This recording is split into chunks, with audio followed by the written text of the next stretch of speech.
Pinag-iingat sa posibleng pagbaha ang mga residente sa ilang bahagi ng Luzon at Visayas. Apektado ng thunderstorm ang Nueva Ecija, Bulacan, Rizal at Zambales hanggang pasado alas 5 ng hapon.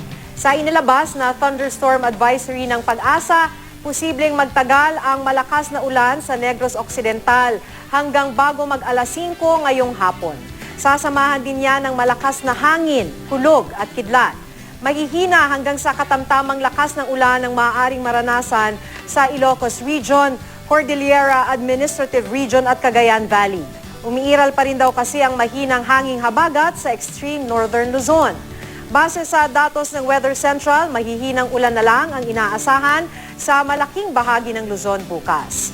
Magiging bahagyang maulap maliban na lang sa ilang bahagi ng Bicol Region kung saan mananatiling makulimlim ang papawirin.